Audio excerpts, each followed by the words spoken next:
On behalf of Governor Andrew Cuomo and the Labor Department, I want to welcome you to today's hearing on the subminimum wage in New York State.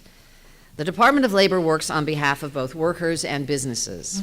We provide income support to workers who have lost their jobs, and we ensure that employees receive proper pay and work in safe conditions. We help businesses find and maintain a skilled workforce, and we provide them with no-cost services designed to help them thrive in New York's growing economy.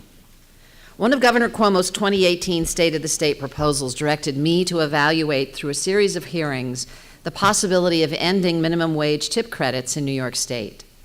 In some workplaces, such as car washes and restaurants, where wages and tips are generally both low, a worker's income can rely entirely on their tips. These tips, meant as a reward for good service, instead serve as a critical wage subsidy that brings workers' wages up to just the legally mandated minimum wage. This system disproportionately impacts women and minorities and prevents some workers from coming forward to voice concerns, fearing retaliation. Governor Cuomo has directed this agency to ensure that no workers are more susceptible to exploitation because they rely on tips to survive. This is the second of 7 hearings to solicit public comment on how best to address potentially eliminating the minimum wage tip credit. Before regulations are formally advanced related to the subminimum wage, we want to hear from workers about how the subminimum wage impacts their ability to earn a fair wage as it relates to tips and raise a family. We want to hear from businesses and other industry professionals how the subminimum wage impacts how you run your business and interact with your workers. We understand that we are talking about potentially changing rules that have been in place for decades, and that is why we are here, to ensure any actions are fair and well thought out. Through these hearings, we are asking for input about the scope of the problem and the potential scope of our solutions, including any hardships created by the subminimum wage, reasons for and ramifications of eliminating the subminimum wage in your industry, and recommendations for the elimination timeline should we move in that direction, and complicating factors. Let me also draw an important distinction here. As the sign here says, this hearing is about eliminating the subminimum wage. It is not about eliminating tipping. We fully support tipping and workers' rights to earn those tips here in New York State. In fact, when the federal government looks to attack workers' tips, in New York State, we will continue to protect your tips. Another important point I want to make is that these hearings are not about the number of people in the room. Through these hearings, we are collecting your stories, related data, and the insights that only you can provide. I'd like to introduce members of our panel listening today. Mario Mussolino, Executive Deputy Commissioner. Natalie Carey, Deputy Commissioner, Administration and Chief Financial Officer. James Rogers, Deputy Commissioner, Worker Protection. And in the audience, our alternate Milan Bhatt, the Assistant Deputy Commissioner for Worker Protection. Testimony will be strictly limited to 3 minutes per speaker to allow as many people as possible to testify. In addition, though we value your testimony, we will not allow any substitution of speaker slots or allow testimony to be read on behalf of another individual who is not here. You will get a yellow warning light at 30 seconds left. It will show red when your time is up. Before we begin, I want to thank everyone here for taking the time to participate in today's hearings, and I want to thank you for the insights that you all can provide us to help us address these very important issues. One last point. I understand that this is a very passionate subject for many, many people, and I urge all of us to respect the speakers regardless of whether we agree with their point of view or not. Thank you. So we'll have our first 5 speakers come to the front, please. That'll be Stacy Carr, Yamila Ruiz, Sean Gaffigan, Jeffrey Graham, and Orlando Charles. Please come to these 5 seats on the left-hand side in the front.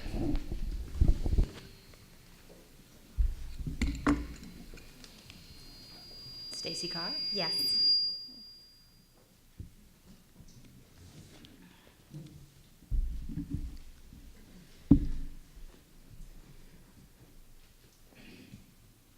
You may begin. I'm going to ask everybody in this room to do me a favor. Imagine the best dining experience you ever had. What made it great? I'm sure it wasn't just because your steak was perfectly cooked, your fries were the right amount of crunch, or that your beer was ice cold. I would bet a lot had to do with that experience, with the service that you received. The professional servers in this industry enjoy making personal connections with their guests. They strive to make those memorable dining experiences for the folks just like you sitting in this room. Eliminating the tip credit would not allow them to do what they love to do, provide exceptional service through their pride, passion, and personality that makes each of their guests' day better. As a business owner, I support 62 families. Eliminating the tip credit would be detrimental to not only my restaurant, but the industry. At a restaurant that once supported 20 servers on a Saturday night, I now can only support 16. Just how low does that number go as the wages continue to increase?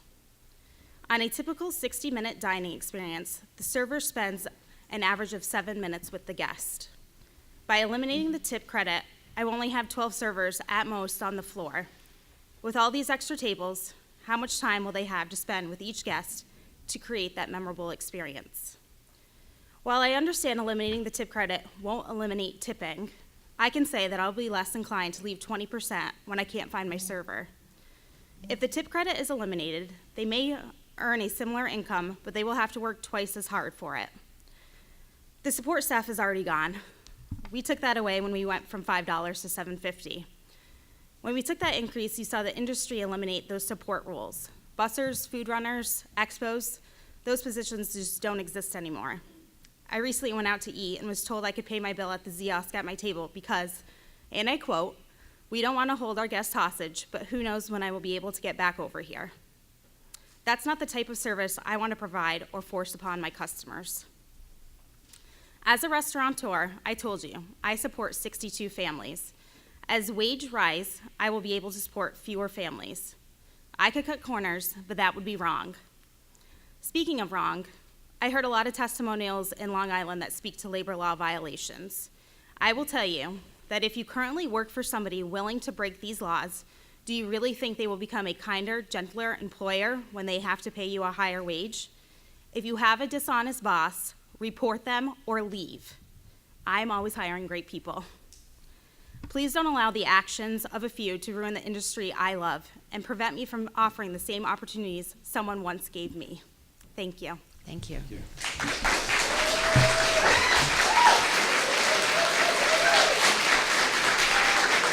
Yamila Ruiz.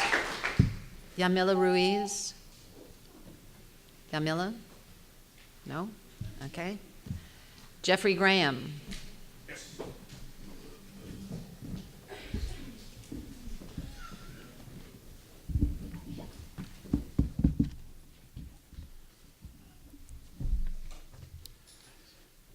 Well, thank you. Good morning, Commissioner and members of the panel, for this opportunity to discuss the tipped wage proposal and the effect it and other policy has on small business. And welcome to the North Country. My name is Jeff Graham. I had the honor of serving as mayor of this city for 20 years, and for the past 33 years, I've owned a neighborhood tavern called the Pearl Street Pub. Signing the front side of a paycheck, the times you wonder if the doors can stay open, and the lost sleep over making payroll tends to steal one's attitudes towards further regulations and mandates. Recently, I received my liquor license renewal, and in a letter accompanying the license was not a thank you for my $2,000, but an ominous notice to comply with an expanding list of regulations. The letter said the SLA is part of a joint task force on employee misclassification and worker exploitation. The premise of all this is that we as businessmen and women are exploiters. Well, I look at myself as the one who sometimes has to make less so I can make payroll. All I see from Albany are new regulations on how we schedule, a Family Leave Act we don't need, compliance audits that stress a business with no HR office, mandated increases in wages that bear no relation to the marketplace. As a tavern owner with only one person on duty, I've never used the subminimum wage, but I understand my restaurant brethren and their dismay. To attract good people, I depend on being able to offer a better wage than, say, a restaurant server. I pay my head bartender $13 an hour, and overtime is $19.50. She's a good employee, and with tips, this 21-year-old does quite well. You see, I believe good people should make more money. As the minimum wage goes higher, I'll be forced to pay $20 an hour, and the economics just don't work. To make even higher wages work, we'll have to have fewer people, as drastically higher prices will not be accepted by our clientele. Nobody in the city of Watertown has ever gone to the Four Seasons for a $50 hamburger. I've read of some trying to frame this pay issue as a racial or discrimination issue. It is said the system promotes abuse of women. All of this are false smears and political sophistry. We care about our employees, our business, and our customers. Proposals like this enacted without the consent of the governed through our elected legislature are wrong and are death on the entrepreneurial spirit. This may be the new New York, but it's not a better New York. I urge rejection of this initiative. It is clearly a solution in search of a problem and will only hurt small businesses that are the backbone of our local economy. Commissioner, I thank you and the panel for your attention and hope you enjoy your stay in Watertown. Thank you. Orlando Charles. Orlando Charles. Do I have Orlando Charles? No. Mia Johnson? Mia Johnson. It was off my list. Yeah, it's okay. You have the good list. Yes. David Neal. David? Okie dokie. Rhonda Carlisle. After Rhonda, our next 5 speakers are David Jimenez, Josh Kellerman, Sonia Ward-O, Karen Cordeling, and Michael Lettier. If you're one of those people, please come to these 5 chairs in the front and give me the copies of your written testimony so I can provide them to the panel when you go. Thank you. Good morning. My name's Rhonda Carlisle. I've been in this business 31 years. I started as a host cashier. At the time I started, subminimum wage was $1.90 an hour. I am very nervous. It's okay, relax. We don't fight. I will be honest, when I started, I was a single mom. I worked 20 hours a week, making as much money as people working 40 hours a week. I was able to not pay a babysitter, be able to pay my bills without using any kind of form of welfare or help from the state. I am now a manager at a Hilton Garden Inn. My employees range from making $15 to $20 an hour, working 20 to 30 hours a week. I don't see any benefit to our guests, our employees, or even our business. My employer will have to cut our amount of employees once this minimum wage goes into effect. And as far as not eliminating tipping, people will not tip as much as they do now, knowing that our employees already make minimum wage. For instance, we do a lot of fun functions at our place. My employees worked a 5-hour function, and if they had stuck to the minimum wage, they would have made $52 for that evening. Instead, with the 18% gratuity already added in, they made $140.50 a piece that day. That's triple what we are saying we want to pay these people. Serving, delivery drivers, these are manual positions. There is a lot of physical labor that goes into what these people do every day. I really think the governor should maybe step in our shoes for 24 hours and see what we do. We deserve more than minimum wage. We earn our money, and we continue to want to earn our money.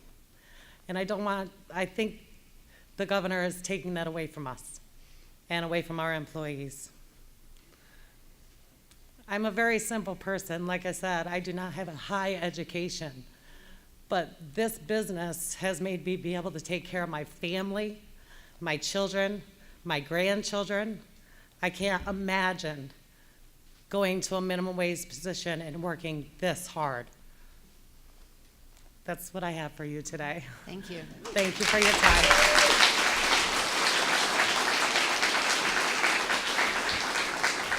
David Jimenez, followed by Josh Kellerman. Good morning, Good morning. Commissioner Reardon and members of the Department of Labor. I want to thank you for convening these hearings and giving us the opportunity to testify on why car wash workers need to have one fair wage plus their tips. My name is David Jimenez. I'm a lead organizer in the Retail Wholesale Department Store Union Car Wash campaign. For the past 6 years, my union has been part of a coalition with Make the Road New York and Communities for Change with the goal to improve working conditions for the car wash industry. Over the 4 years that the car wash campaign has been organizing car wash workers that campaign represents have seen some improvements in salaries, vacation time, sick days, more importantly, respect. However, workers time and time again feel that their skill and hard work is not properly compensated. Tips are given by customers for workers' good service and not to help the employer pay for their workforce. Car wash workers are not just drying cars once the tunnel brushes do the cleaning job. Car wash workers have to upsell washes, drive, maintain equipment, and do industrial cleaning, to say the least. Car wash workers have to work with strong chemicals for a long and constant period of time without any training and with very little protective equipment. One of the most dangerous and dirtiest jobs in the car wash industry, for example, is that of cleaning the pit. The pit is part of the recycling system that stores water as well as mud, which consists of a cocktail of detergents, dirt, salt, strong chemicals that marinate many times for months. Car wash workers are sent to do this with very specialized cleaning job with no training, no protective gear, and to confined spaces which are not properly compensated. An important part of the car wash business is their detail service. These types of jobs are specialized service assigned to experienced workers. These types of deep cleaning jobs can take worker an hour up to several hours, using specialized machines like buffers that can burn the paint off the car if not used properly. Workers who are detailers or detalleros in Spanish take pride in their work, as many times customers come specifically looking for them to detail their cars rather. But this type of cleaning jobs also take toll on workers' health. Many times they're performed outside, exposed to weather with most of the time heating in summer and chemicals. Have also caused many health issues to my detail members, for asthma to skin irritations. I just wanted to finish up to thanking the governor, and hopefully we can have one fair wage plus our tips. Thank you. Thank you. Josh Kellerman, followed by Sonia Ward O.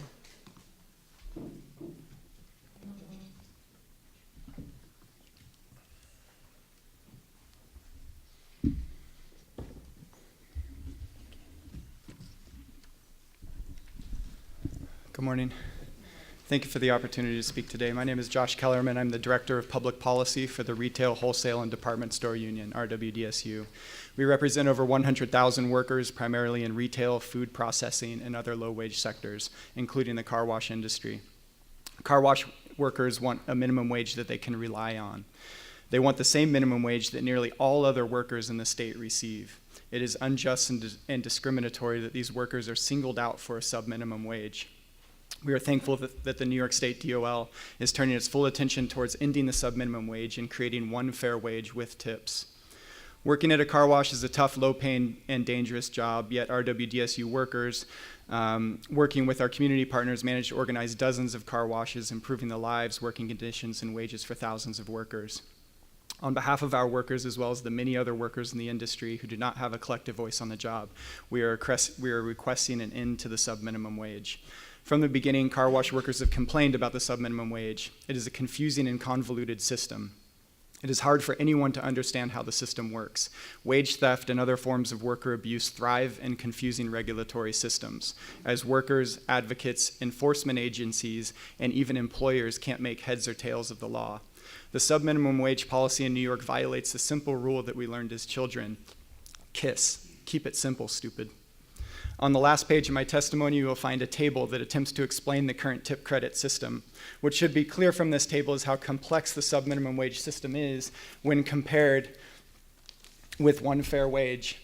As you can see from this graph, I'll show it around as well. On the left and right are the different sub-minimum wage systems in blue. In the miscellaneous industries, which can include car wash, nail salon, parking valet attendants, et cetera. And on the left is the hospitality industry, which is primarily restaurant workers. In the center is what one fair wage would look like, which is simply one wage, one minimum wage. Of course, people could earn more than a minimum wage, as they already do and would continue to do, and tips would be allowed on top of that. It just simplifies the system, and in a simple system, you can much more easily address issues of wage theft. There are several other reasons to end the subminimum wage and replace it with one fair wage. In the car wash industry, there is no customary tipping practice. Is it 10%, 20%, $5, $1? Actually, many people don't think they even need to tip at all because they don't know that these workers earn a subminimum wage. In addition, car wash work is seasonal. Workers never know whether they will earn enough in a particular day to pay rent or to buy food the next week. They cannot rely on tips to make ends meet in that industry. And let's not be fooled here. Raising the subminimum wage will still allow workers to earn tips. Raising the subminimum wage raises the floor on which all tips are earned, and we encourage the DOL to end subminimum wage and to retain tips for workers. Thank you. Sonia Ward O. Sonia, are you here? Okay. Karen Korteling. Karen Korteling. Michael Lettieri. After Michael, our next 5 speakers are Sarah Palmer, Kathy Tucker, Mary Wilsey, Mark Keller, and Kevin Goggins. If you're any of those 5 people, please come to the front here. If you have written copies of your testimony, please give them to me before you speak. Thank you.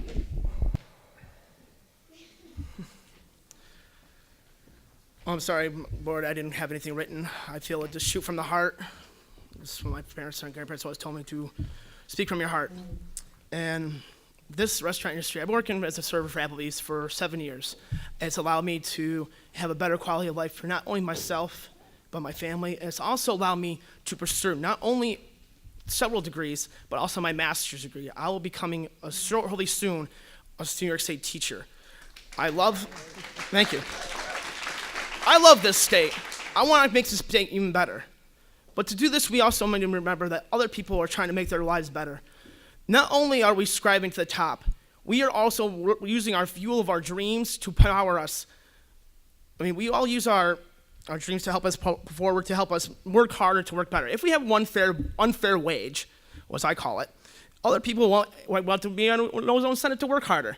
Does a plumber make as much as a doctor? Or does a car valet make as much as a doctor? Or, I mean, there's no correlation. I'm sorry, I'm rambling. But, sorry. But my main thing is that without this job, I wouldn't be able to get to where I am today. Many of us are single parents. Many of us have other dreams and aspirations. This is a stepping stone to something greater than ourselves. I believe that even people, even Jessica Parker, who has spoke against our tipping wages, our subminimum wage, but she wouldn't get here what she was. She wouldn't get here any other celebrity wouldn't get where they were if it not for their serving job. So my question is to you: I please beg to you to reconsider this legislation. I really implore you to seek out. Even I invite you to come work with me. I would be more than happy to show you the ropes. Don't worry, you don't have to worry handling the food. I'll do all the work. Maybe I'll cut you in. Well, thank you very much for your time, and hopefully it will come to some resolution. Thank you very much for your time. Thank you.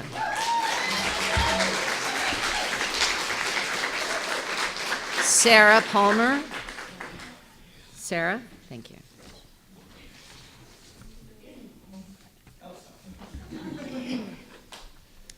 Good morning, and I'd like to thank Commissioner Reardon and the New York State Department of Labor for allowing me to share my comments today. My name is Sarah Palmer, and I currently live in Albany, New York, but I was born and raised in Jefferson County, specifically the Thousand Islands. I lived here for more than half of my life. I have personally not stayed in the area because there aren't many job opportunities that pay a wage to cover the rising costs of living here over the years, which has drastically skyrocketed.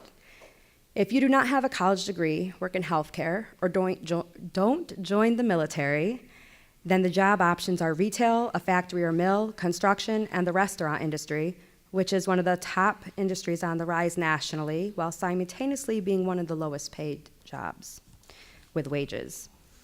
I've had a lot of family and friends work in restaurants across the North Country over the years, and while the summers may be great for pay because of the tourists who flock here, the winters are less than desirable.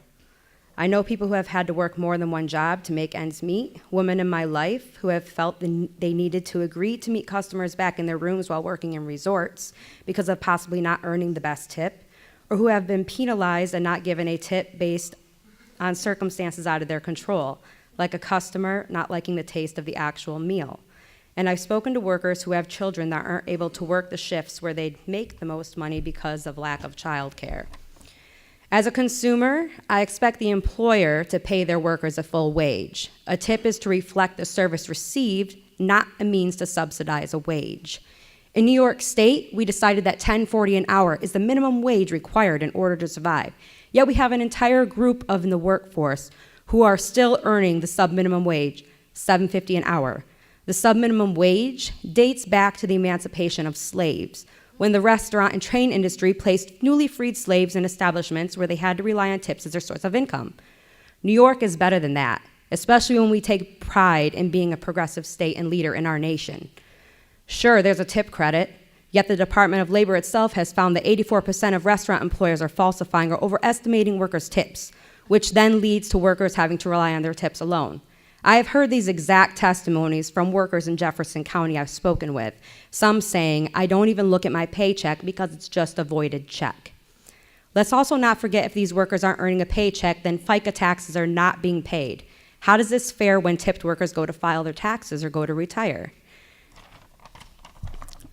I had workers who wanted to be here today to share their stories from Jefferson County, but due to the hostile climate, fear of retaliation from employers, and paid lobbyists presenting information, playing on fears of the restaurant workers, they have decided to write written testimonies to remain anonymous from their employers. Thank you for listening. Thank you. Kathy Tucker.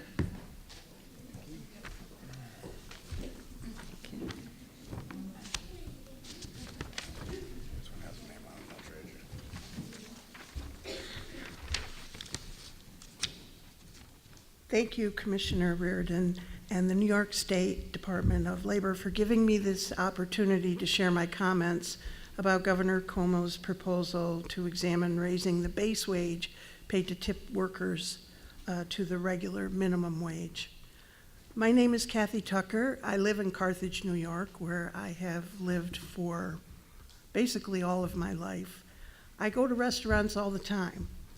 When I dine out, I expect to receive good service, but I also expect that all of the restaurant's workers are being treated with respect and paid a living wage by their employer. No matter what workers are paid, I would never think of not tipping a server for the service that they give me when I'm in a restaurant.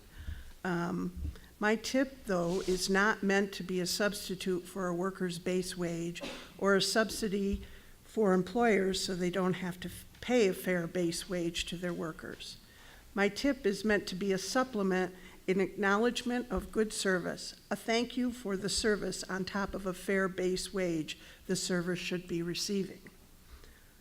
In non-tipped industries, employers are paying their workers a living wage. It should be the same in tipped industries. Workers who live on subminimum wage face disproportionately high poverty rates and are often forced to seek public assistance to keep themselves and their families afloat. Customers are expected to pay a substantial portion of these workers' wages via tips, and taxpayers wind up funding the public assistance these workers so often find themselves in need of, all because we have policies in place that allow employers to underpay their workforce. This is wrong. We need one fair wage now. Thank you. Thank you.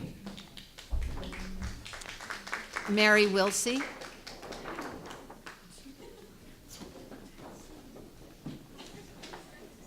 I apologize, I don't have anything written. It's quite all right. Commissioner and panel, thank you for the opportunity to come out and support the employees who work diligently in the service industry on a daily basis. I'm here to support the service industry workers and their efforts in removing the subminimum wage. As a consumer in the service industry, when I go out to have dinner or a meal, it's never in the back of my mind that this person is being paid a sub-minimum wage. All my focus is on paying my bill, and if I get good service, I leave a good tip. That tip is meant for the server to show my appreciation for a job well done. It's not meant for the owner of the restaurant to say, well, you got this much money in tips, so I only have to pay you this much money an hour to compensate and make up the difference. That's not what a tip is meant for. Also, there's many different types of service workers, and some of those people who work in a service area, they get paid an hourly rate of pay, but they maybe don't make tips. It doesn't matter to me whether a person is serving a meal in a restaurant or what their job is in the service field. They deserve to be paid the same amount of pay as anybody else. And I think that it's unfair for the owners of these restaurants and eating facilities to not be supporting that, because if you pay an acceptable wage, you will get acceptable workers. Thank you.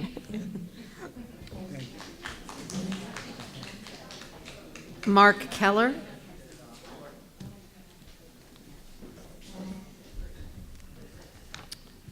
I extend sincere appreciation to Commissioner Reardon and the Department of Labor for bringing this listening forum to the North Country. For regardless of where our politicians say upstate is, we are upstate and we count.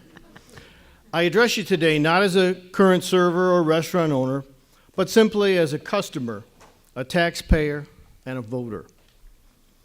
I don't pretend to have as much skin in the game as, say, a server here or an owner, but I do feel I represent an essential point of view as a customer.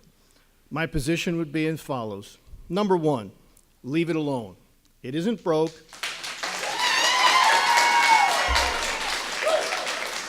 I guess other people feel that too. It's not broke, it doesn't need to be fixed. Big Brother Andrew doesn't need to fix it. Unions don't need to fix it. Social theorists don't need to fix it. I believe that people will fix it themselves if they find it broken. What is broken is Governor Cuomo's rhetoric, where he insists that servers deserve to make minimum wage, and yet, by all accounts, they already do. Thanks to the tip credit. I also believe that servers deserve not to be labeled as minimum wage employees, but rather they deserve more, they typically earn more, even if their W-2 doesn't say so. It seems odd to me as a customer and a resident of New York State that the state and Department of Labor would look to propose to actually reduce the real earnings of tip servers by employing this charade of getting them up to the minimum wage. By all accounts, they're already there. Does Governor Cuomo and other progressives have some other silent agenda that's really at work here?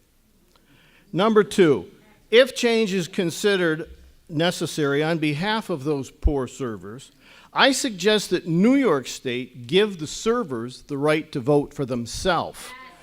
Don't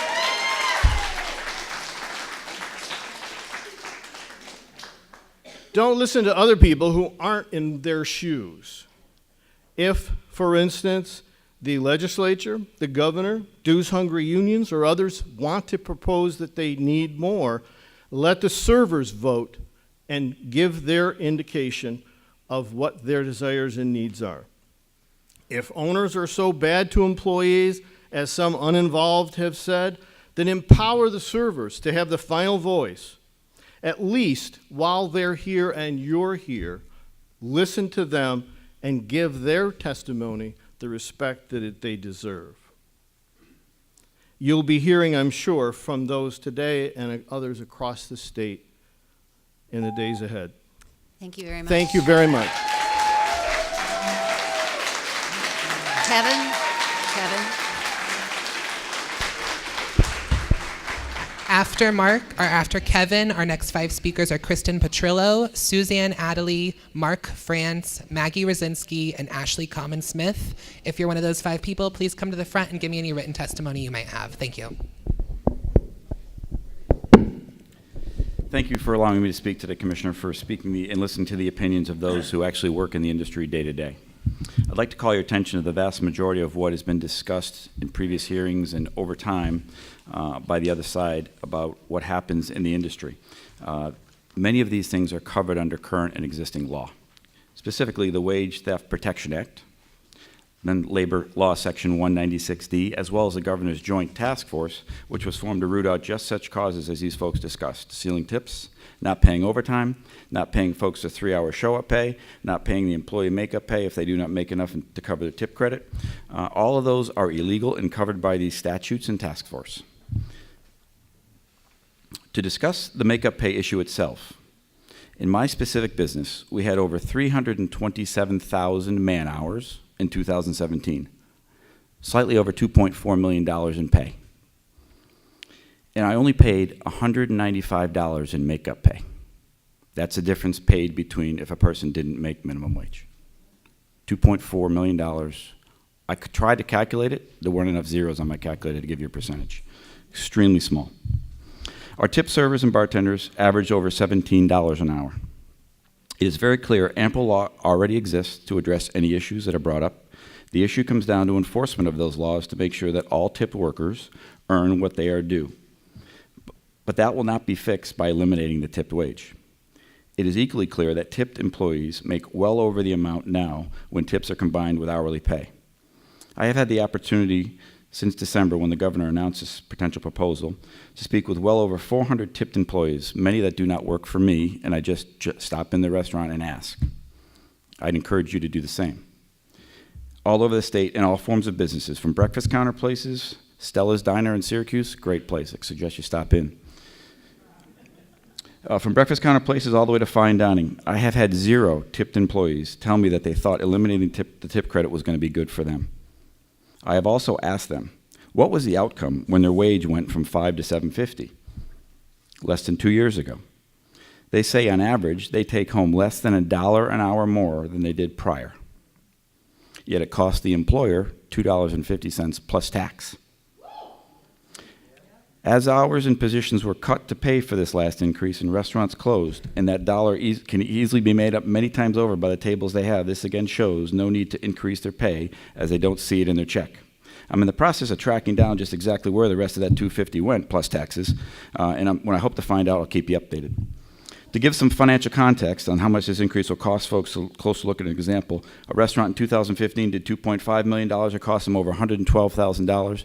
If this goes through, they will lose, next year, they will lose $160,000. We'll close. Thank you.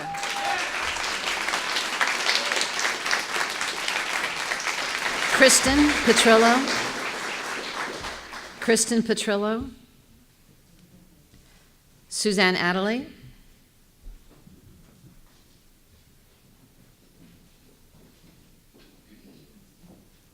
Is anybody standing up? Suzanne Adderley? Okay, nope. Mark France.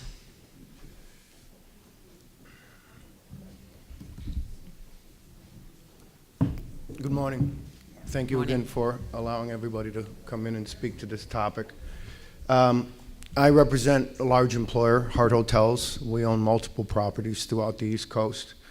We have 4 large hotels here in New York, Thousand Island Harbor Hotel in Clayton, represented by our GM here today, Hotel Ithaca in Ithaca, our GM is here as well. And we have a new property opening in Chautauqua in mid-July. I brought you some information here today that I will leave with you. I've taken the names and addresses off.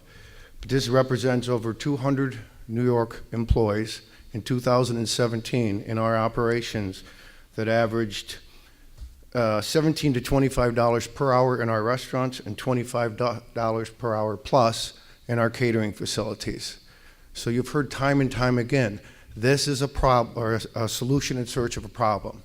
I don't know where you're getting your information from, but it doesn't represent how we operate. And for the record, we run all of our tips through payroll. So we pay 100% of the appropriate taxes that are recorded. All right? And lastly, you know, this represents, not including the Chautauqua Hotel, this represents about $1.7 million increase to our company over a 4-year period. If you don't think that's going to fundamentally change how we operate, it will. And everybody in here, some places will close, some places will no longer offer certain services, lunch, you know, just close for certain days. The bigger operations will find a way to, but they won't eat that. They won't absorb it. They will fundamentally change how we operate, and it will affect so many people. It's called unintended consequences, and somebody in Albany needs to pay attention to that because it happens all the time. Thank you. Thank you.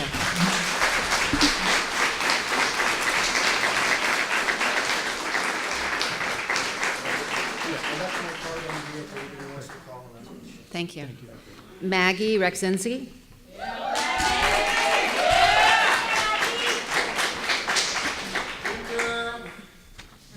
Hello again, esteemed members of the Department of Labor. Last week I sat in front of you and talked about the 19,000, now almost 21,000 people in my group, supporters of the tip credit in NY. This week I want to talk to you about me. My very first job after babysitting was being a busser at a restaurant that no longer has bussers. Fast forward 5 years and I was an expediter at a restaurant that no longer has expediters. I don't want to fast forward 5 years from today and say that I was a server at a restaurant that no longer has servers. The restaurant industry, not just the job of being a server, but the entire industry, has done so much for me throughout my life. I went to community college and paid for it all on my own with no financial aid, and I was able to pay for it because of the restaurant industry. Not just tip positions either. I was a busser, dishwasher, fountain worker, short order cook, host, expediter, manager, server, and now bartender. I finished my degree online and I'm only able to pay my student loans now because of this industry. When I was a student, the industry helped me because it was flexible and a great way to make money to pay my tuition and bills. I could easily work more than one job as well, as I did most of my life, because as with most Americans, we spend beyond our means. I was raised by a man that said, if you don't have enough money, get another job. I've always enjoyed working in the restaurant industry. Restaurant people are fun. The people you wait on, for the most part, are very interesting and willing and wanting to chat. It wasn't long after I finished my 4-year degree that I settled down, bought a house, and started to have children. When we were preparing to buy our house, serving was a great way to make extra cash. Once we had our first child, it was the best way for me to work flexible hours as I had no childcare and didn't want to pay for daycare. Now, I have 3 growing children, and this industry is the best way for me to be home with my kids during the day and work at night when their father is home. My point is that this industry has provided so much for me and my family and so many others. The system that is in place now works for so many people. Most of the concerns I heard at the last hearing had to do with labor law violations. There are laws in place for a reason, and employers are breaking them. The entire industry shouldn't be punished for the actions of a few bad people. The changes being proposed, while they would not outlaw tipping, have a detrimental effect on the tipping structure in this state. I read someone's comment on an article after the Long Island hearing, and it said, if prices go up and their salary goes up, tip 10%. Here's the math on that statement. I currently make $500 a week in tips, earning roughly 20% of my sales, which would be around $2,500. If the cost of food goes up 20%, those sales would now be $3,000. 10% of that is $300, and my paycheck only went up $60. I have essentially lost $140 every week, and that man doesn't feel bad because my salary went up. Please, I beg of you, listen to the people of this industry that have come here today, or wish they could be here. Ashley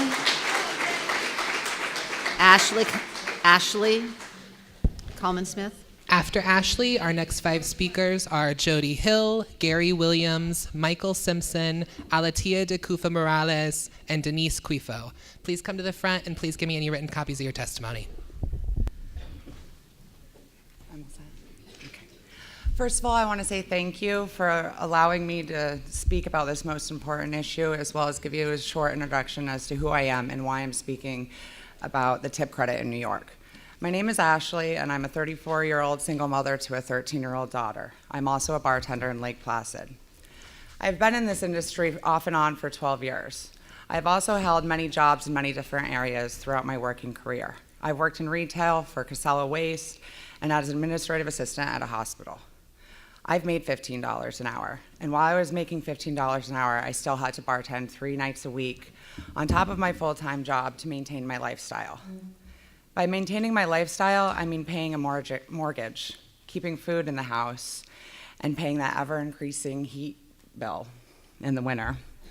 I do not live outside my means. I am simply surviving in an already poor economy with limited job opportunities. Sorry.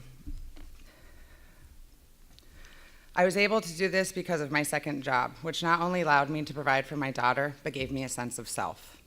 The second job slowly turned into my main job, and I have never been happier. The sense of fulfillment I receive from this job is priceless. The fact that I get to maintain a happy life, have the flexibility to spend time with my daughter, and do what I love almost seems surreal at times. What seems more surreal, though, is having to explain and plead with you now on something so important to not only me, but thousands of others. When I say this job saved my life, that is not an exaggeration. I was able to escape an abusive relationship and move into a town where I only knew one person and not only managed to provide for myself and my daughter, but thrive. I would not have been able to do so if it wasn't for my previous work skills as a bartender. Anyway, enough about me, because honestly, my main concern is not for me. My main concern is for the hardworking families and business owners who this affects first and foremost. My concern is for the already empty storefronts that are plaguing upstate New York. Our economy, my beloved town, cannot survive the elimination of the tip credit. I appreciate where you think your efforts lie. It's commendable if it wasn't so misguided. If your concern truly is for us, then please continue listening to us. We're here, the people who work in this industry day in and day out. We're telling you we do not need nor want this. I have never met more strong, outspoken, tenacious people in my life than I have in this industry. If the injustice and immoral behaviors of certain business owners was such an overwhelming problem to justify this proposal, you would have heard about it by now, by thousands and very loudly. At the end of the day, this is the question of basic fairness. Eliminating the tip credit is not fair and will destroy this industry on every possible level. Thank you.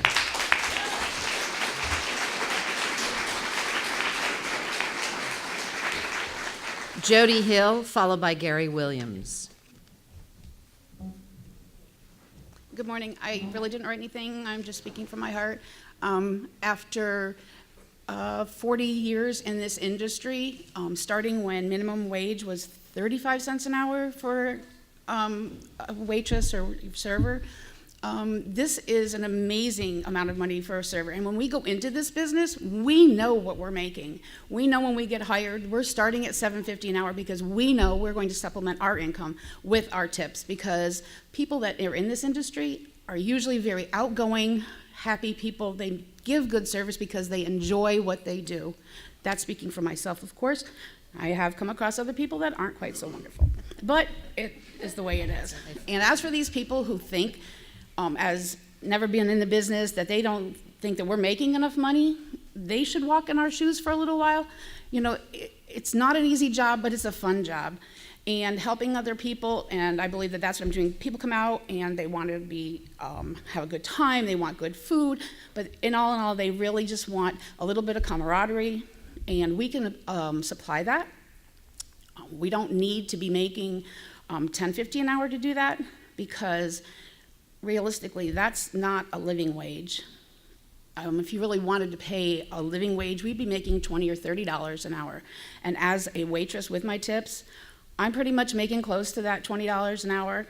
and that's a whole lot more than $10.50 an hour. And I can't believe that any of you people are working for minimum wage. Realistically, I may be wrong, but I don't think anybody sitting in here is making $10.50 an hour and considering that a living wage. At 62 years of age, I'm getting my Social Security. I don't want to work 40 hours a week to make a couple $100s. I want to spend time with my children and my grandchildren. And being a server, I can do that. I can make enough money in 2 nights so that I have 5 nights to spend with my family. Thank you very much. Thank you.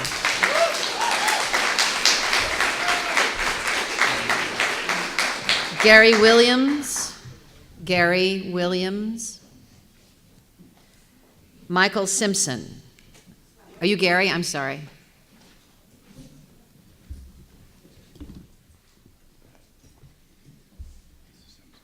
Oh, this is, you're Michael. Yes. Okay.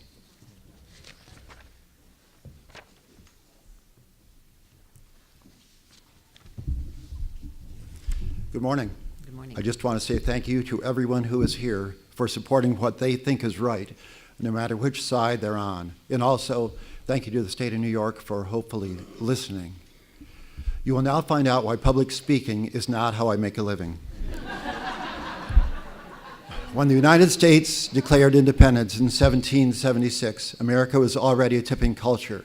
The concept had started in England well before we became a country, and we have remained a tipping culture for more than 240 years.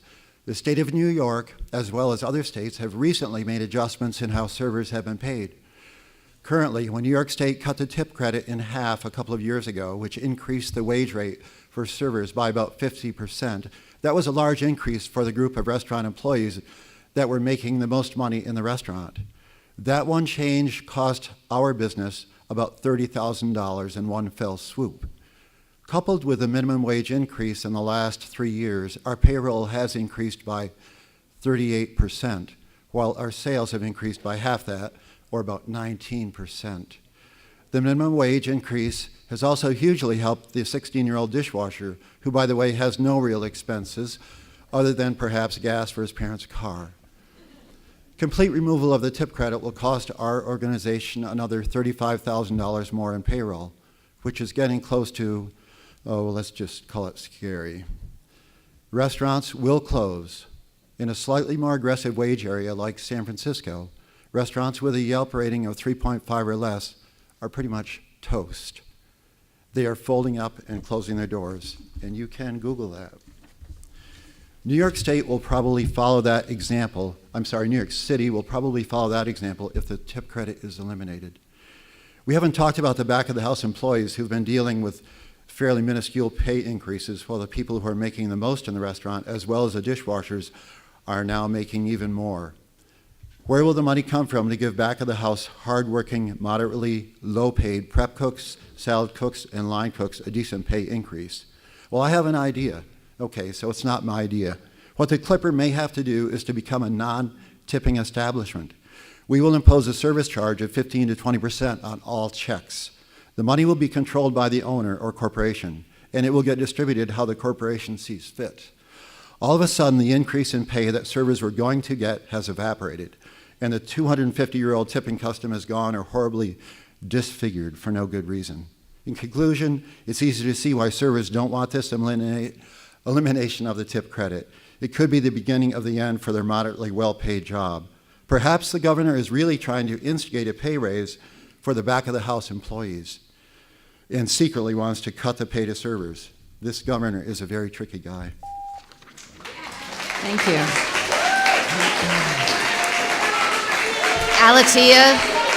Alatia DeCufa Morales. Alatia DeCufa Morales. Alatia? No. Dennis Quifo? I'm sorry, Denise Quifo? Denise? Okay. Christopher Tripp? After Christopher, our next 5 are Nicole Tortotis, Marie Medina, Ashley Trim, Susan Mazzara, and Amanda Broderick. If you're one of those 5, come to the front and give me any written testimony you might have. Thanks.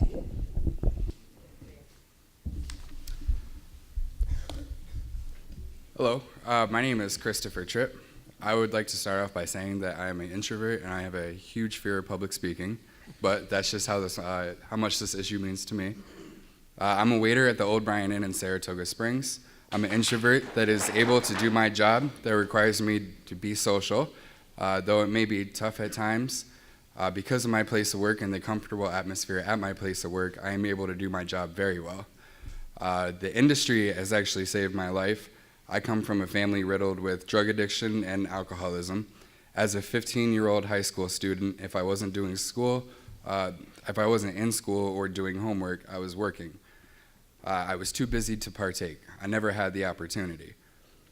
If I hadn't started at the restaurant business in an entry-level position, who knows where I would be today.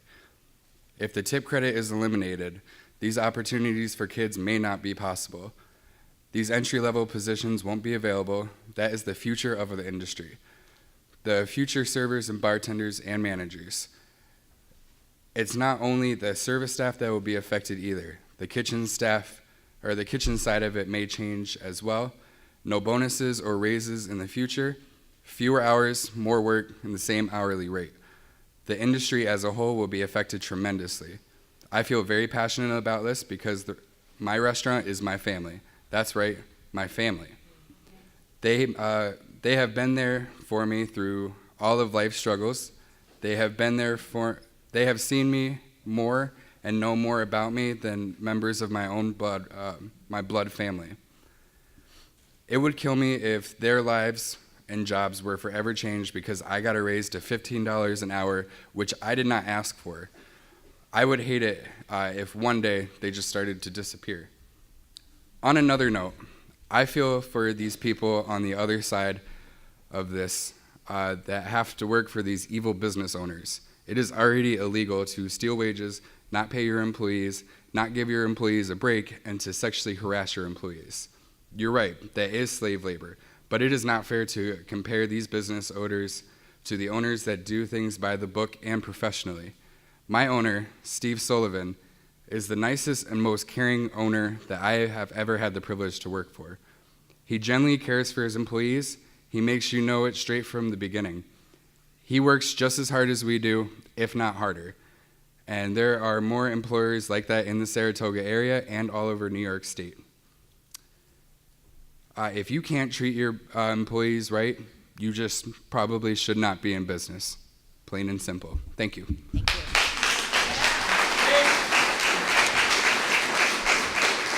Nicole Tortatis. Nicole Tortatis. Marie Medina. Marie.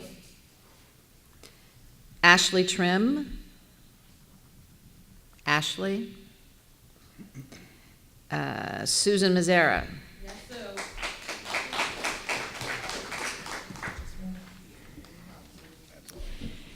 I'm Susan Mazzara. I've been a server for 43 years. I currently work at the Old Bryan Inn in Saratoga. I love my job. I've earned a good living all these years. I could retire tomorrow, just walk away. But what I cannot walk away from are all the people that would be adversely affected if the tip credit is eliminated. When the labor cost is increased, it will have to be made up in some way. Restaurants already operate on a very small net percentage. Price increases will hurt the customers. They may not feel the need to tip as before, hurting the servers. Cutting labor costs will hurt the extra support staff, bussers, hostesses, extra dishwashers, and cooks. Many jobs may have to be eliminated to compensate for the increase. I'm also here to speak for a whole generation of servers who've made this their career for their entire life. I've been speaking with many friends and people I've worked with over the past 43 years. They've put in 30 to 40 years as a server with no college education, no training in anything else, and they are very worried. They are single parents or just people on their own with no family to lean on. They still have 5 to 10 years before they can collect on Social Security. Your Social Security builds as you continue to work, and they're hoping to build it to a level they can live on when they decide to retire.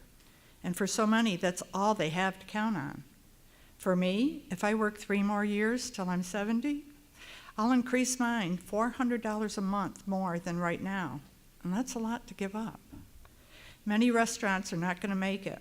We know this. Maine is proof of what will happen. Restaurants are still dealing with the $2.50 an hour increase from 2 years ago.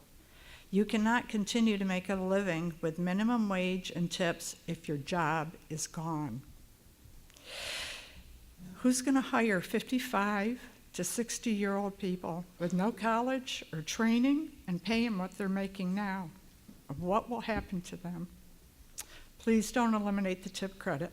It will hurt many more than it will help. Thank you.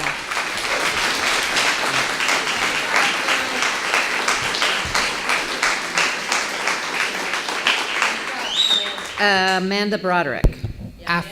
After Amanda, our next 5 are Kim Gioia, Gordon Clarkson, Tiffany Hodum, Mara Parker, and Carlos Morales.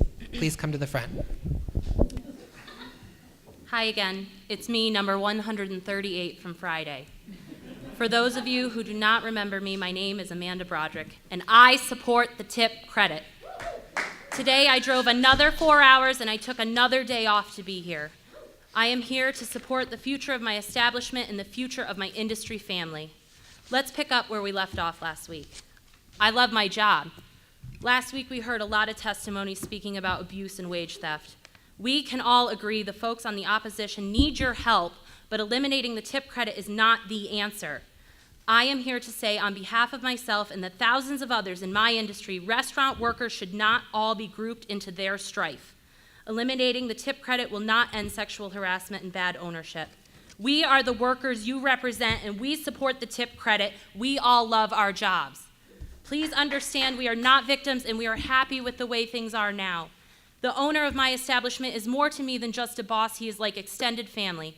Stephen Sullivan has my back, and he lives by a life motto of leave people better than you found them.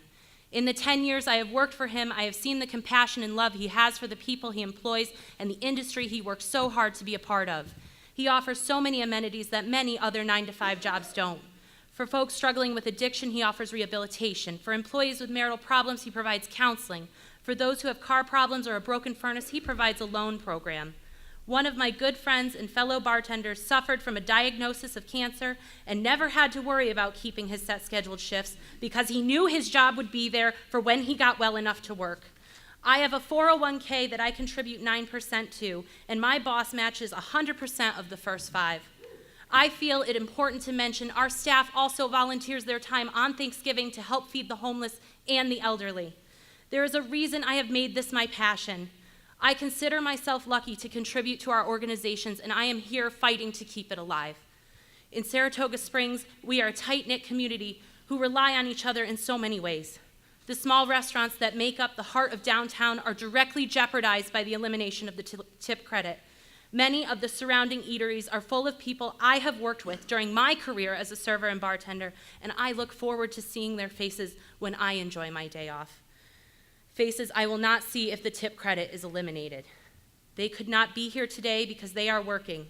We know this will not eliminate tipping. The consequence of elimination is simple. Look at the state of Maine. We know jobs will be cut. We know prices will rise. Customers will stop eating out and businesses will close. Tablets will take over our jobs and all the things you love about dining out will disappear. Please, if you want to help us, listen to the workers. Save the tip credit. You will be saving all of us in the restaurant business and those who enjoy dining out. I look forward to seeing you again next week. Thank you. Thank you.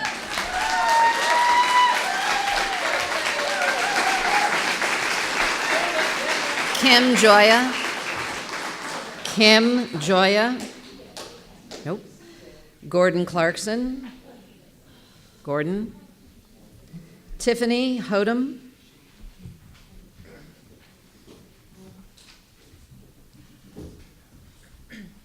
Good morning, Good morning. Commissioner Reardon and esteemed members of the Labor Department. I do have to say, as many others here, I'm extremely nervous, but this is extremely important to me, so I wanted to make it a point to get here. I oppose the eliminating the tip credit. The elimination of the tip credit is going to devastate my family and the restaurant industry in New York.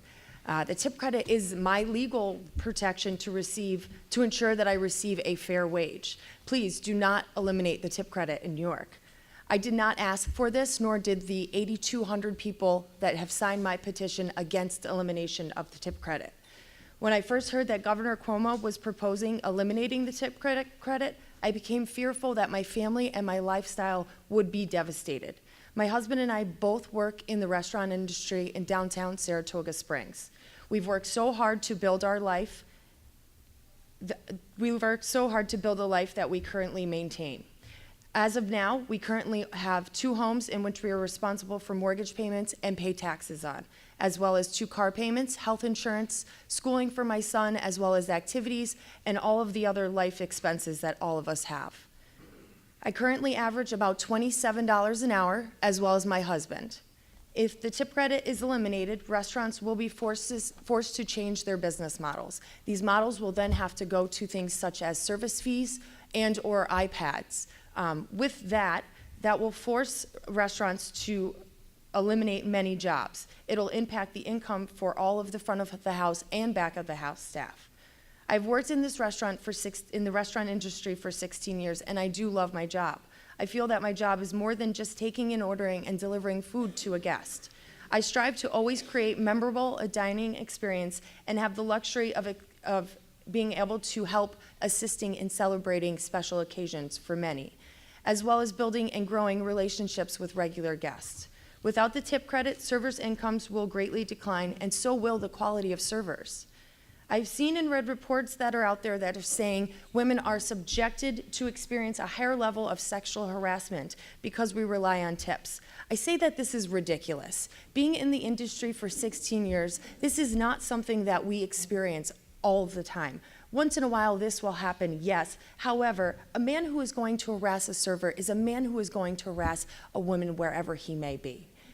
I always felt that I could rely on my managers to appropriately handle any negative situations that come our way.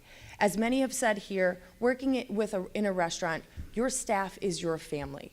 That family supports and we protect one another. Please, again, do not disturb the restaurant industry in New York and the financial well-being of my family. I appreciate your time. Thank you. Thank you.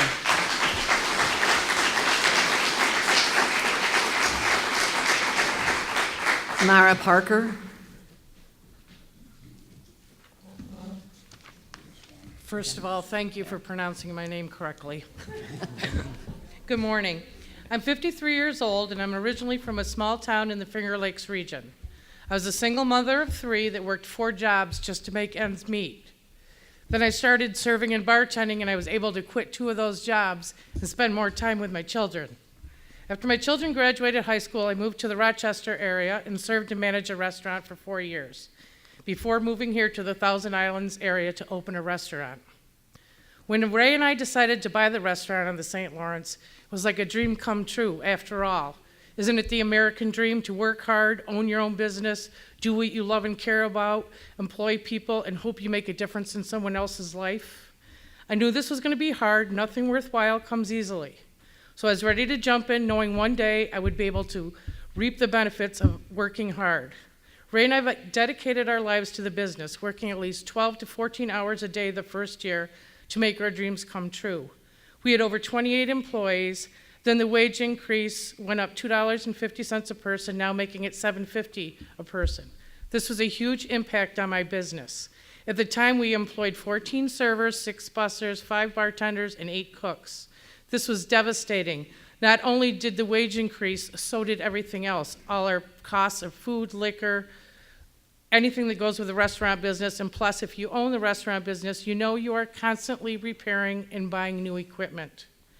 In order for us to make the first increase in wage, we had to cut back on our employees, and now, thank you, I work 12 to 18-hour days, even on the days we're closed. 7 servers, 3 bussers, 4 cooks, and 2 bartenders lost their job because of your last decision, and that is just in my restaurant, and my payroll wages doubled from the previous year. The entire region of the northern New York along the St. Lawrence is basically dedicated and relies on tourism and the weather. For instance, this April has not been very nice with the weather, and we have gone down 50% in our sales. Last year's high waters were devastating to many of the businesses up here along the St. Lawrence. The St. Lawrence River communities of Cape Vincent, Clayton, and Alexandria Bay is made up of mom and pop restaurants. There are no chain restaurants. We cannot absorb this increase in wage, the elimination of the tip credit. There will be many restaurants closing, which is imperative for our region to succeed. I've worked with or by servers for over 30 years in small towns and in cities. And in all my years, I have never heard of anyone complain about the amount of money they make or ever be sexually harassed. One of the first items I will be crossing off my list is hiring students under the age of 18 because they do not need to earn a living wage when they can't do all the jobs that are required of them. To be honest, if this wage increases, I will probably close. Thank you very much.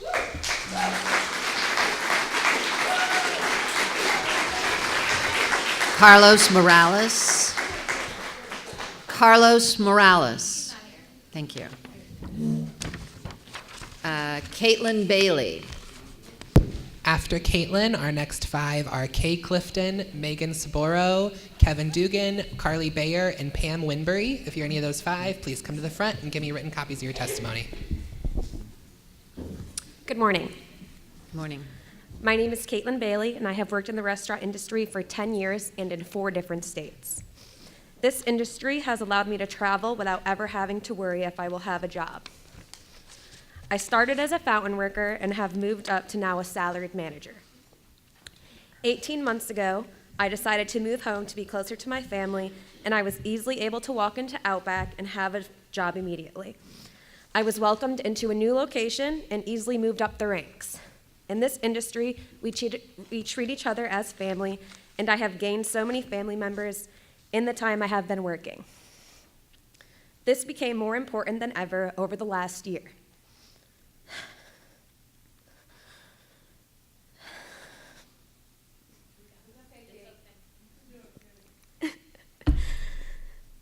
My father went in to have routine surgery in May, and he never returned home. My restaurant was so amazing to me during my time of need. He lived for 37 days after his surgery. And this was the hardest time of my life because my father was my best friend. The staff at the restaurant I worked at allowed me to work when I needed the escape, allowed me to leave when I needed to be with my family. They prayed with me, and they brought my entire family food when we were in the hospital the day my father died.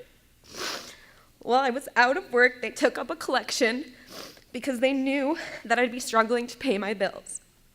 When it was time to come back into work, they accepted me with open arms, and I was able to go back to my normal schedule with extra allowances to be with my family when needed. The tip credit is so important to our industry. It allows restaurants to save payroll on the tip staff while paying a competitive wage to the back-of-house employees and keep the cost to our guests affordable. If prices rise in our restaurant, we are going to lose guests, and there is only so much more people can pay to go out to eat. If we lose guests, everyone loses out. There will be less shifts and overall less tips. The system is working the way it is. Please leave it alone. We are not asking to be saved. Thank you.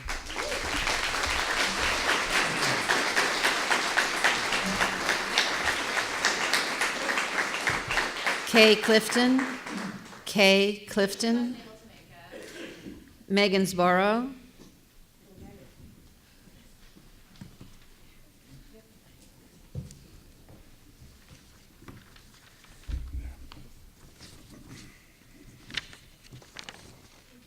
Hi, my name is Megan Saboro. Thank you for allowing me to be here today. I've worked in this industry for 15 years. I've received a college education related to my industry, and I'm here today to tell my story. Our family has been in the restaurant business for 85 years. We employ over 40 people in this area. Over 25% of those people are tipped employees. How will we be able to give raises to our non-tipped employees if we have to continuously increase the pay for more than 25% of our tipped employees? We have been able to survive the minimum wage increases and the tip credit reductions thus far but not without effect to our daily duties as owners and operators. This industry allows me to meet new people on a daily basis. I have the flexibility in a schedule that others not in this industry are not privy to. I enjoy being able to serve my community and make a lasting impression on those around us. Our customers are like family. Like I said, we have been in this business for 85 years and want to continue to be. The industry is what my life was built on. I have seen my parents, owners, and operators overcome so many obstacles in their many years of service in this industry. Furthering this proposal to eliminate the tip credit will cause already struggling businesses to possibly close. We have survived the many pay increases to the state, but do not see a way that a restaurant that makes such a small profit already will be able to absorb additional cost of losing the tip credit and seeing the minimum wage continually rise. We as a small community who strive on tourism want to be able to continue to employ our community. With these increases, this will only eliminate our number of employees we are able to employ. We make a living wage already. I'm sure others in this room in our industry will agree. We love our jobs, we love our employers, and I urge you to reconsider this. As I said, we already make a living wage. Thank you. Kevin Duggan.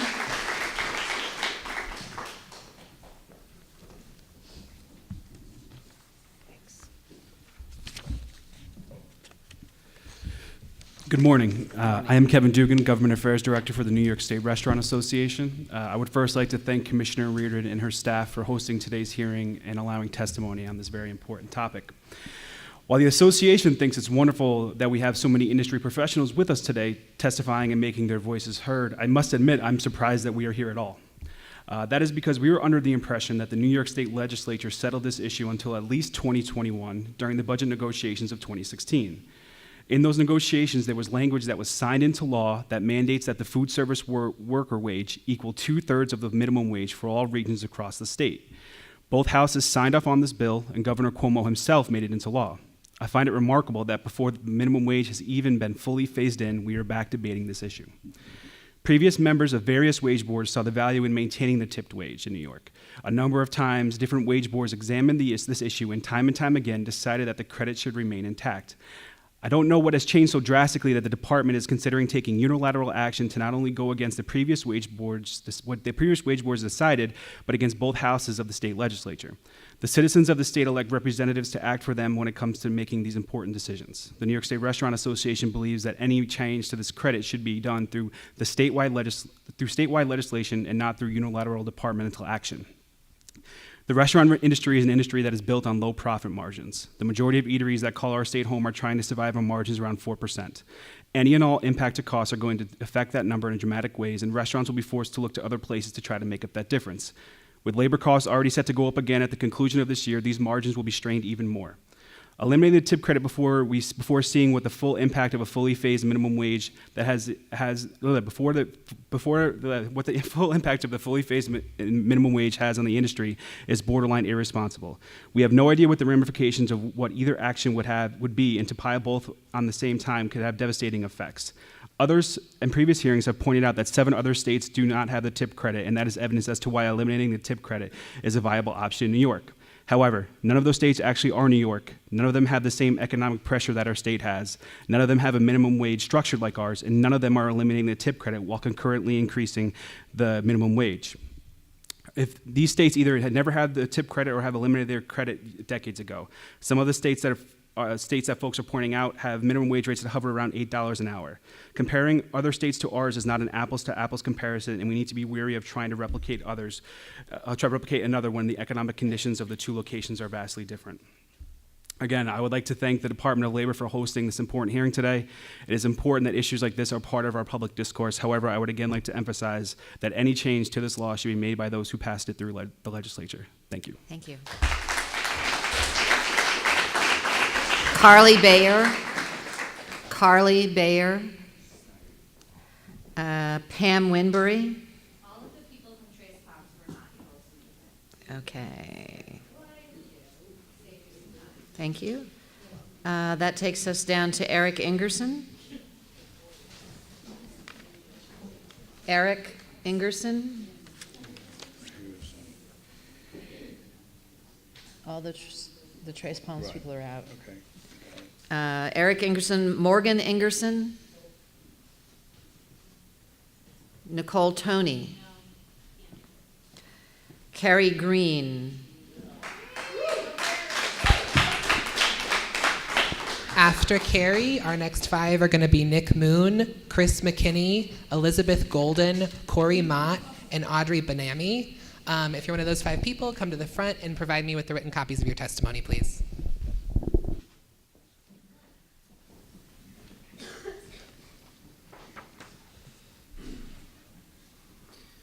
Good afternoon. Good afternoon. First, We hit I would like to thank you all very much for allowing this to happen today. Sure. I'm very passionate.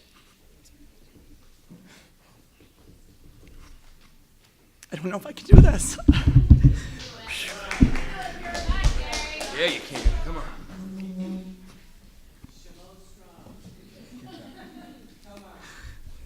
Why don't you give her this bottle of water? Stop the clock for a second. I apologize. Stop the clock for a second. We're watching the clock. Thank you.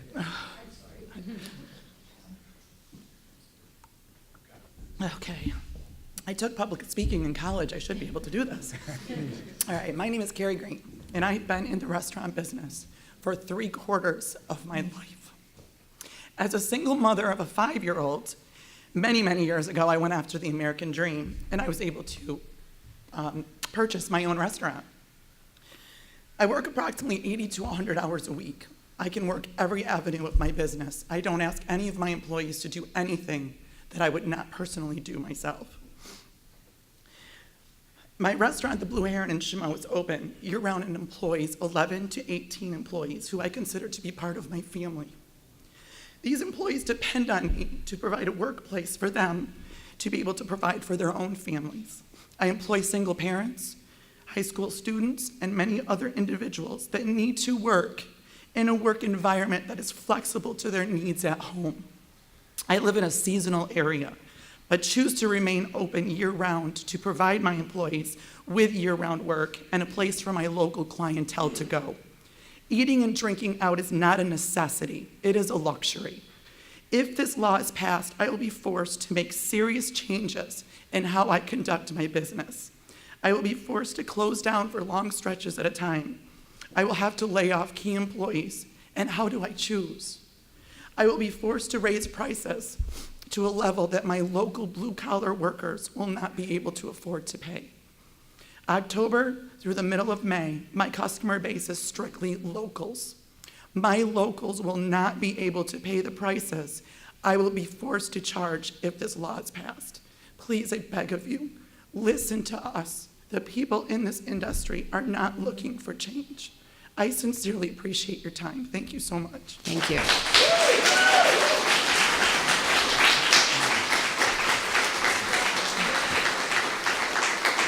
Nicholas Moon.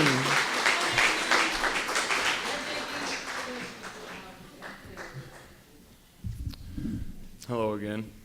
My name is Nicholas Moon. Oh, I'm on the wrong thing here, I'm sorry. This is my second appearance in front of you, the board here, and it's not going to be my last. I'm going to see you 4 more times after this. I'll make it to each and every one of these hearings, and I'll speak at every one of them, not only for myself, but for my colleagues.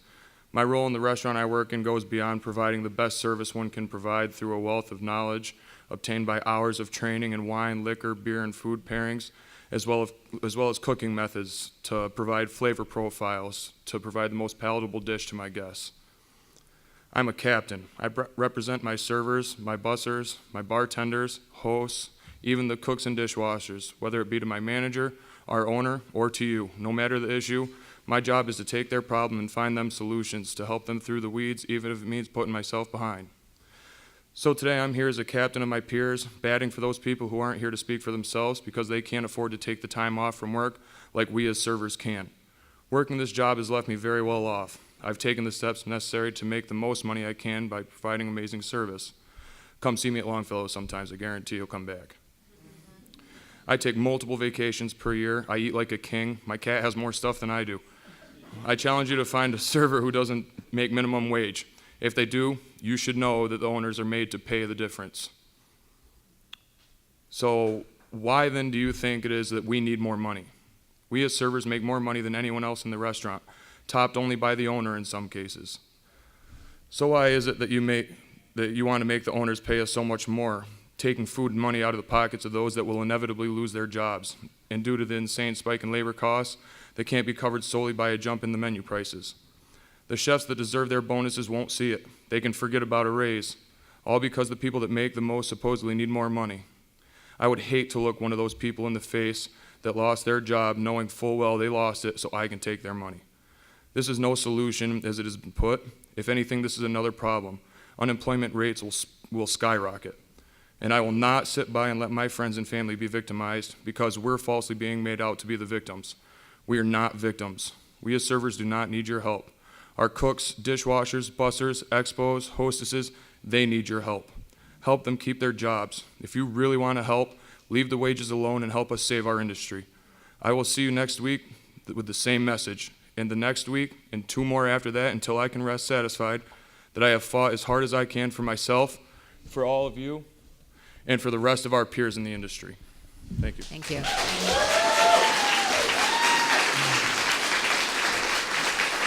Chris McKinney, Elizabeth Golden.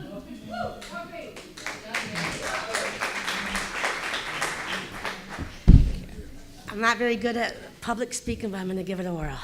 I'm here today to represent my business, my employees, and our industry. I'm 54 years old. I've been in this business since I was 16 years old. I opened my own business in 2003. I presently employ 25-plus employees during the off-season and over 40 during the summer months.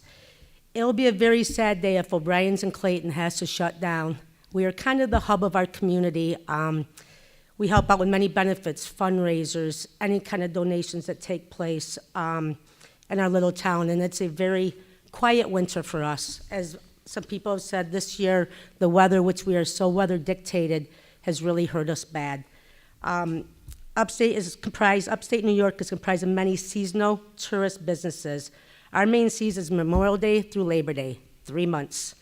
I managed to stay open during the winter, which is very difficult. I'm actually going into the hole about $40,000 before I start out the summer this year, which I do not know how I'm going to do that.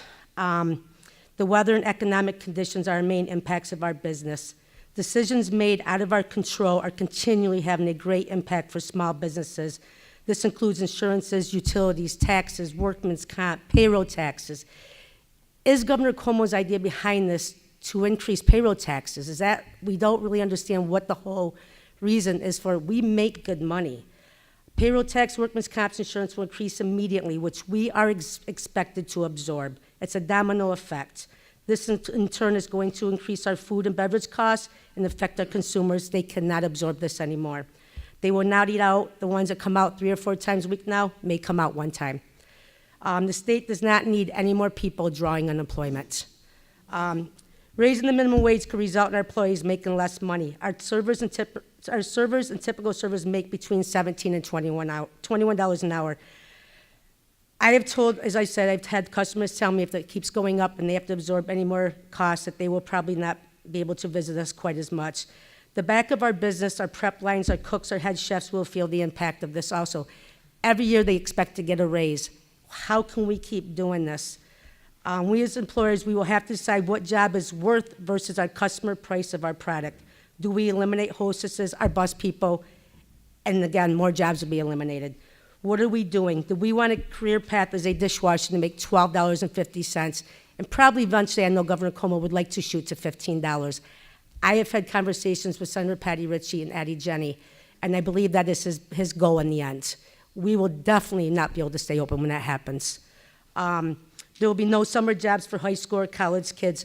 New York State Department of Labor has put certain things that we have to follow for the 14 to 16-year-olds, and so we can't make them do certain jobs, but we have to pay them these high wages. Oh my God. Thank you.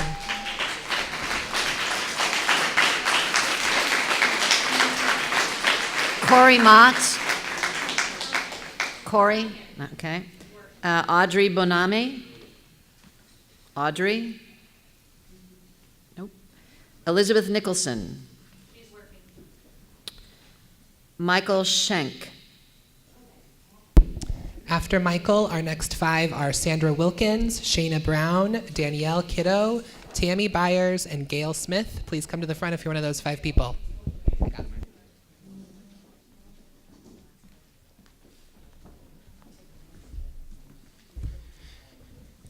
Good morning. Good morning. Senator Ritchie asked that I attend on her behalf and read the following letter. Dear Commissioner Reardon, thank you for the invitation to attend the New York State Department of Labor's hearing today on the governor's tip credit proposal.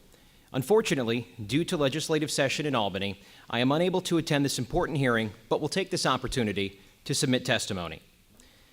Fair pay for hard work is an idea that we can all get behind. However, the governor's proposal to eliminate the tipped wage for restaurant servers in New York is neither fair nor does it reward hard work. In fact, it will likely hurt the very people that it is intended to help by raising costs for small business owners and reduce the number of available jobs we so desperately need to move our economy forward. Our current laws set the tipped wage at a rate slightly below minimum wage. That rate, $7.50 an hour, is set to increase along with minimum wage over the next few years. When that happens, these wages will be the highest in the country, more than twice that of our surrounding states. The law already protects against any worker, tipped or not, from earning less than the statutory minimum wage. It's my hope that the governor and commissioner will truly listen to those most directly impacted, such as the dozens of servers who I've spoken with and clearly voiced their opposition to this plan, including a college student who, with her customers' tips, knows she can earn enough money over the few short months of our peak tourism season to help bridge the gap between her tuition and the amount that her hardworking parents are able to pay for her education. A single mother of two with a full-time job who struggles to find the time to also work a few hours a week waiting tables, but must because she struggles more to make ends meet. And countless career servers who enjoy and need the flexibility of scheduling, upward earning potential, and the diversity of positions that our hospitality industry offers. In addition, these individual servers will not be the only ones who will lose out if this proposal is approved. Eliminating the tip wage will also raise the cost for employers and most certainly lead to higher prices for consumers. Our region as a whole will also suffer. In the North Country, the hospitality industry is the second largest employer after the public sector. More importantly, the Department of Labor projects that in the next few years, the number of hospitality jobs in our region is poised to grow faster than any other industry we have. More so, tourism on our Lake Ontario and Thousand Islands communities has recently taken a substantial hit from last summer's devastating floods, and higher wages could further derail the recovery and our potential for growth. Compensation through earned tips contributes to a stronger work ethic and improved performance. It raises standards for the industry and helps ensure better quality service. Eliminating this incentive would leave a bad taste in the mouths of consumers, employers, and servers themselves, and I feel the state should no longer be considering this plan to eliminate the tipped wage. Sincerely, State Senator Patty Ritchie. Thank you very much.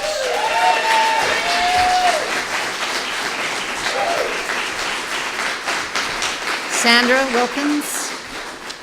Sandra Wilkins. Nope. Danielle Kitto. Tammy Byers.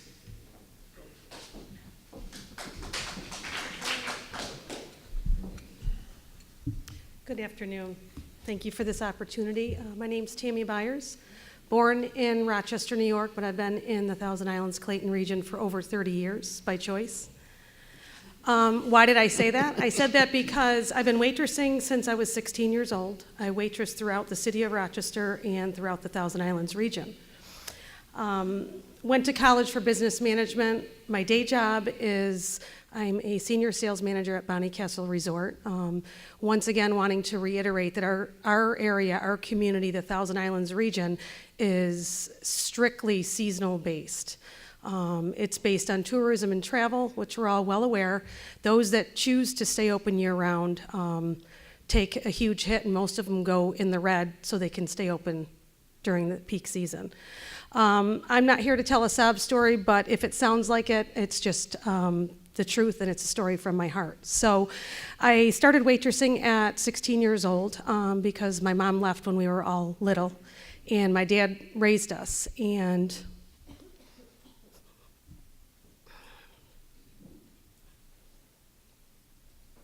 I had to waitress to buy school clothes and everything else that went along with that. My lunches, Dad worked 2 jobs. So this industry has pulled through for me since I was 16. Fast forwarding to 2008 when I had my real estate license. Had my real estate license for 15 years. During the crash of 2008, I was married at the time.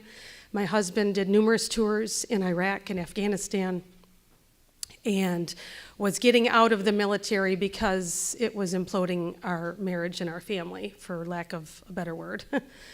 So while he was getting out at the end of his tour. He wasn't getting out medically. He wasn't getting out for any other reason. He was just honorably discharged. During that process, an old injury flared up in his back to the point where he could not walk. But he was no longer active duty. He was now out of the military, so now we were dealing with the VA, which, if anyone in this room knows, the VA takes months and months and months or years to process. We had just purchased a new home. We had been in it for about 6 months when the real estate economy crashed in 2008, and we were solely living on tips because I had to go back to waitressing because real estate took a tank. So now fast forwarding, now I'm a single mom with 2 kids, own my own home and have for over 10 years. I work 3 jobs. My day job is Bonnie Castle sales, and I have 2 high season summer jobs of waitressing. And if he eliminates this tip credit, I'm afraid I'm probably going to have to put my house up for sale. Thank you. Thank you. Gail Smith, followed by David Nicola. Thank you all so much for this opportunity for us all to speak. You can see it's hard for all of us to not cry. I'm going to try not to. My name is Gail Smith. I'm the operations manager at the Westview Lodge in beautiful Henderson Harbor, New York. We are seasonal.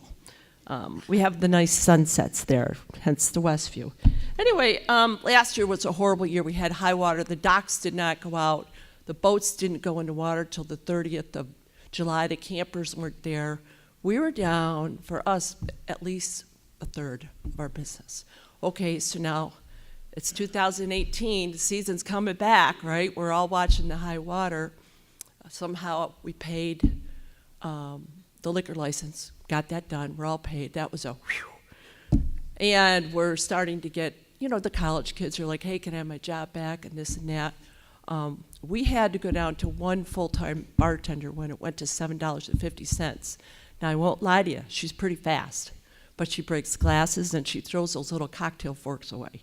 So that, we have to, I just put that in the waste at the end of the year. What are you going to do? Yeah, so we find ways to do this, okay? So anyway, I am from Henderson Harbor.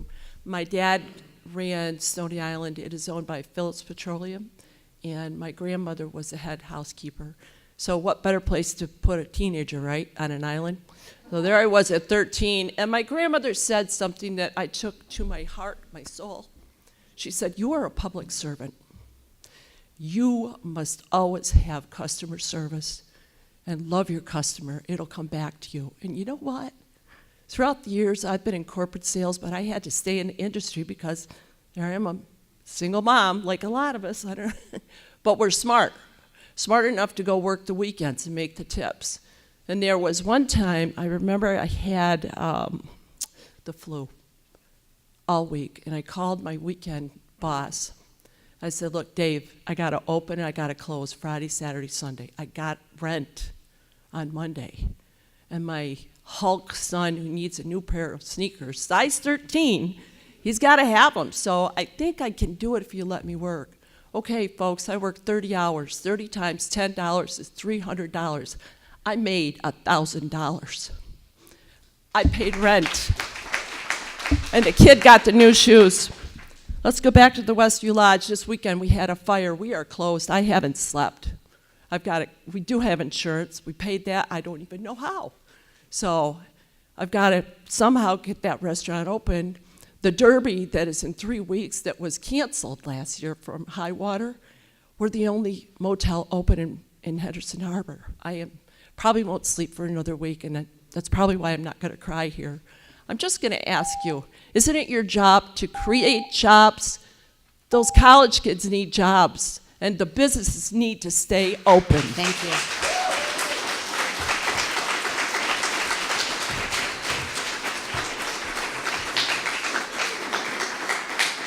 David Nicola, David Nicola, Jessica Diaz. Chris Cortez will follow Jessica Diaz. Hello Hi. again. Yes, my name is Jessica Diaz. I participated in the last hearing. I was the very last person that you got to hear after a very long, trying day. This is definitely a different vibe up here. I think this is part of why I choose to go to I'm going to go to every single one as well. So we're all going to ride this from the right to the wheels fall off here. So, every time, whether it's 4 hours or half an hour, again, we're one people speaking for as many that we can behind us, all our coworkers that have to work today and everything else. But what I noticed about this particular hearing is our location has got a lot to do with the people that have come. When we were Long Island, we're talking about a bigger area of New York. This is a more, reserved area, like they were saying, a lot of, especially here, you're really seasonal, So I just guess what I'd like to kind of bring to the table is we've already kind of established that we know restaurants will close. We know we're going to be losing bussers and hostesses and all that stuff. Some of this information is saturated in our heads now. Like, we didn't know now, but now we really know. We've heard from customers, we've heard from workers, we've heard from owners. I guess I just really feel like there's a tear here between the restaurant industry and the other tipped businesses. And the restaurant industry is really it's so much more unique, and it's just different all the way around the board. I don't kind of understand in a way how we're all lumped into one. And I understand in the Bronx or whatever there's going to be two, the restaurant industry and the others. But it's like we're both fighting for our livelihoods, but yet we're being torn apart because of the result of it. And I mean, we all know you got Washington, D.C. and Maryland, yet they're secluded, because it's like 2 miles of Washington, D.C. with a different zip code and everything else than the city. And that's like what New York City is kind of like. New York City is very, very different than anywhere else in New York.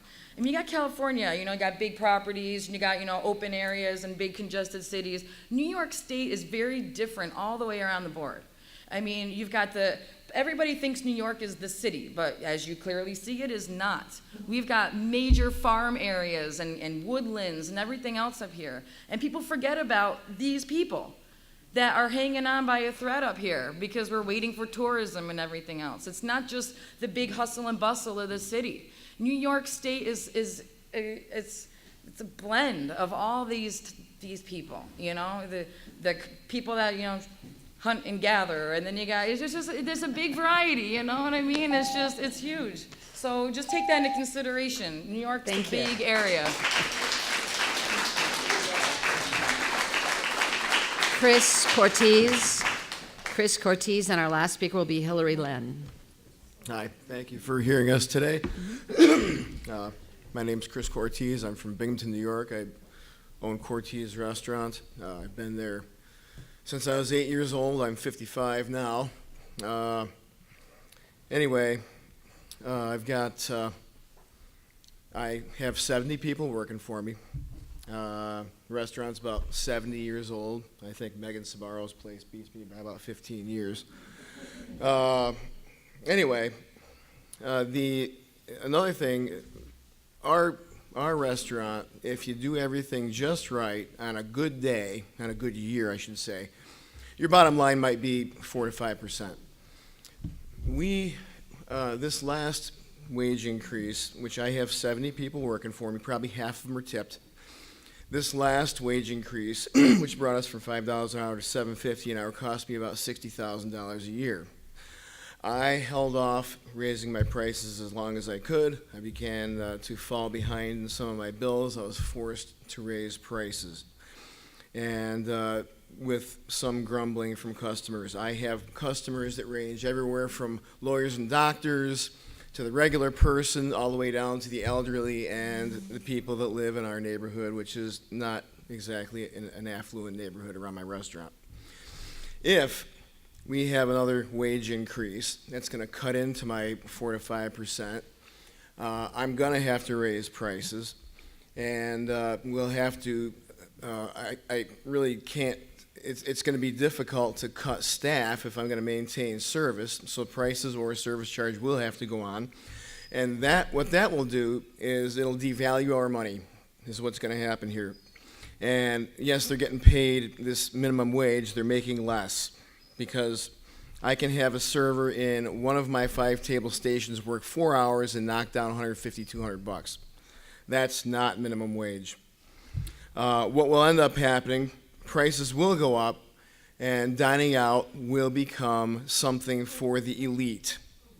And we will, all of our elderly customers and our not so well-to-do customers, they're out. They won't be able to afford it. So what am I left with?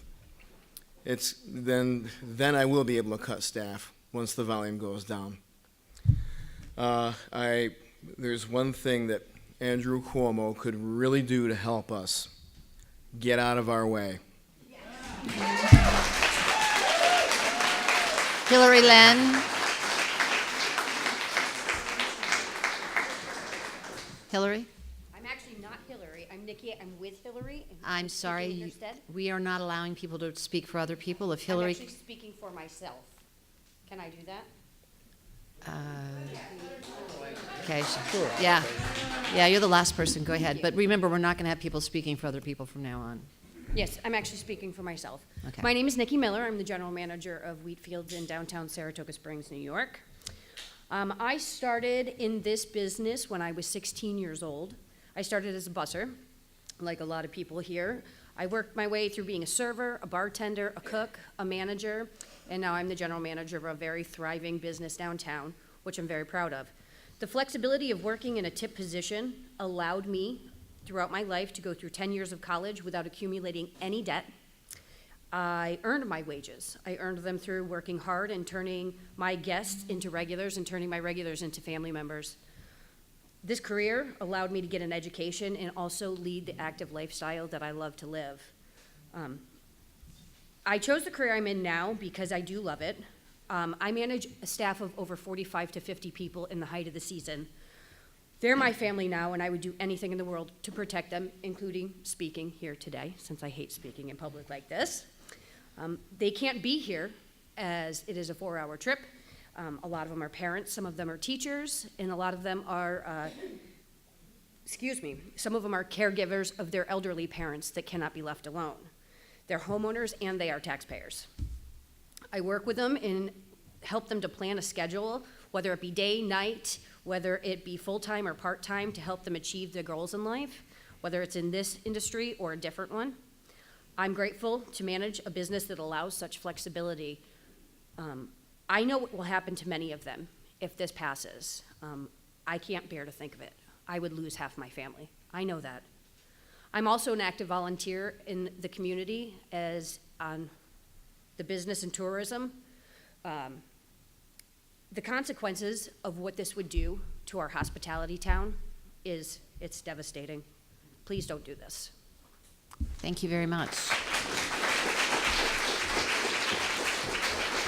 Thank you all for coming, and that is the end of the hearing here in Watertown.